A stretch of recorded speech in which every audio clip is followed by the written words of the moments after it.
Bonsoir tout le monde. Dans cette vidéo, on va essayer de parler un peu de l'informatique décisionnelle et on va essayer de faire tout un projet, pas à pas, comment on pourrait faire un projet BI. D'accord? Donc, l'informatique décisionnelle, c'est une branche de l'informatique. Donc, elle est plus en plus adoptée par les entreprises.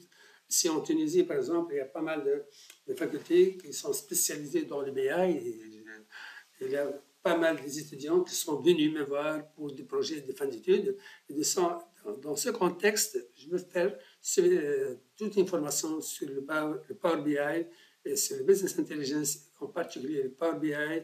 C'est un projet réel, on va avoir ce projet-là. D'accord? Donc, là, c'est quoi l'informatique décisionnelle? Donc, vous pouvez lire ça. Donc, l'informatique décisionnelle utilise les données brutes de l'organisation comme matière première. Avec des outils, on va transformer ces données-là, on va extraire ces données-là. Donc, on peut se connecter à des bases de données telles que SQL, telles que Oracle, telles que Postgres ou des fichiers Excel, CSV, tout ce que vous voulez. Donc là, pour calculer des indicateurs. D'accord?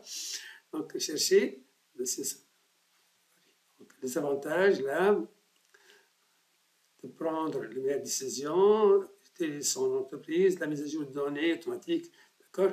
Donc, ça, c'est le but de l'informatique décisionnelle. Vous pouvez le voir ici, bien sûr. Donc, là, ça, c'est le Power BI. D'accord? Donc, pourquoi utiliser Power BI? Transformer de données, injection de modèles sémantiques. OK, là, dans ce contexte, comme j'ai dit, là, je vais essayer de proposer un projet de fin d'études. Donc, j'ai déjà proposé ce projet-là à pas mal d'étudiants. Et là, on va essayer de voir quels sont les outils, les données qu'on va manipuler et quels sont les objectifs à faire. Donc qu'est-ce qu'on a? Donc, on a la table agent, on a une table agent, on a la table grade, on a la table congé ou absence, la table résidence, la table demande de retraite. OK, là, donc, on voit ici l'agent, l'ID de l'agent, le nom, le sexe, le puissance, d'accord? À partir de ces informations-là, on va afficher des statistiques afin de prendre des décisions pour l'entreprise. OK, là, donc la table de grade, la table de congé, l'absentisme, on en a besoin. Les résidences, donc ce projet-là, ça se passe quoi? On a des agents, un agent il a un grade, un agent donc, peut formuler une demande de congé, donc là, un agent il travaille dans une résidence. Dans une résidence, on a un agent.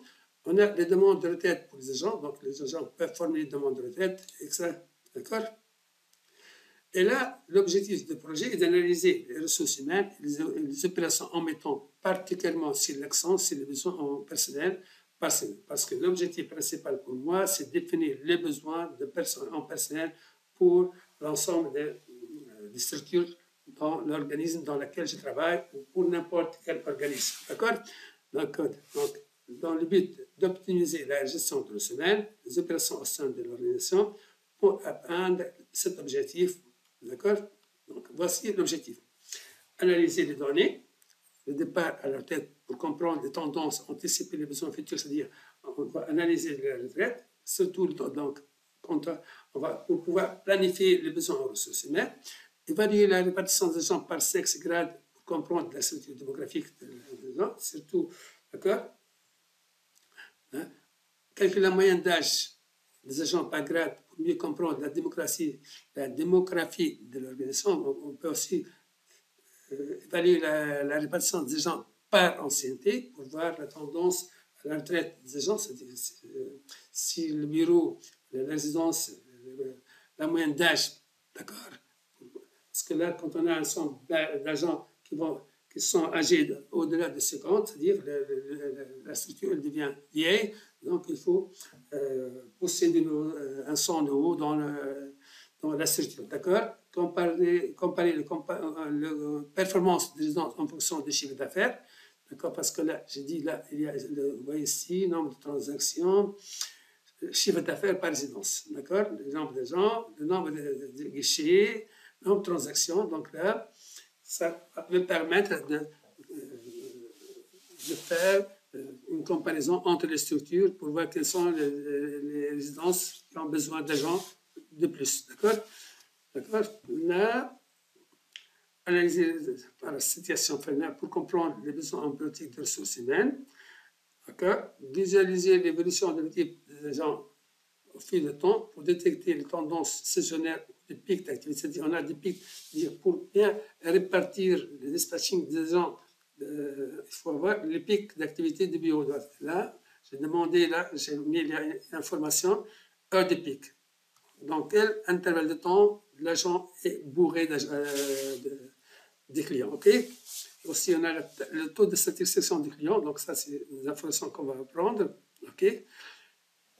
Analyser, visualiser l'évolution des petits agents pour détecter les tendances saisonnières. D'accord? Évaluer, optimalement collecter et analyser les données sur la situation des agents pour évaluer le bien-être au travail. C'est-à-dire là, pour chaque agent, on va voir la tendance de satisfaction des clients. OK, là? Ou aussi la satisfaction des agents dans les bureaux. Donc, on va ajouter le taux de satisfaction des clients et des agents par résidence. Le taux de satisfaction client, on va ajouter une autre information, le taux de satisfaction des agents. Parce que c'est important de savoir est-ce que les agents sont satisfaits ou non. D'accord? Donc, méthodologie, collecter et transformer les données à l'aide des talents en extrayant les données des différentes sources telles que, d'accord, importer des données transformées dans Power BI, parce qu'on a deux tendances, soit importer directement les données dans Power BI ou importer dans Talent, puis à partir de Talent, générer des fichiers plats, tels que CSV, d'accord, et là, importer ces données-là à partir des fichiers qui ont été transformés par Talent. Vous avez les deux options. Là. Donc, soit on va travailler avec Talent et Power BI en même temps, l'étudiant est libre, ou on va travailler directement avec Power BI. D'accord? Utiliser Power BI pour créer des tableaux de bord interactifs et des rapports pour chaque objectif spécifique. D'accord? Pour formuler une recommandation stratégique livrable. Donc, qu'est-ce qu'on va livrer en fin de compte? Un tableau de bord interactif dans Power BI présentant les analyses et les indicateurs stratégiques cités ci-dessus. Rapport final, les conclusions et les recommandations du projet. En résumé, ce projet vise à utiliser les données disponibles pour obtenir des insights précieux sur les ressources humaines et les opérations de l'organisation, en mettant un accent particulier sur les besoins de ressources humaines et d'autres indicateurs clés. D'accord? Ces insights seront utilisés pour optimiser la gestion des ressources humaines et formuler des recommandations stratégiques pour l'organisation. Donc, dans cette vidéo, j'ai bien présenté le sujet. Donc, ça, c'est le sujet qu'on va faire. Donc, dans mon prochain vidéo, on va essayer de voir comment installer Power BI. D'accord? On va installer Desktop Power BI. Et puis, on va importer les données. Donc, on va voir est-ce qu'on va travailler avec Talent ou là, on va travailler directement avec Talent ou Power BI ou là, on va travailler avec Power BI uniquement. Ça dépend des étudiants que je vais voir. D'accord? Parce que là, j'ai donné ce projet-là à pas mal de plus que 15 étudiants. OK, là?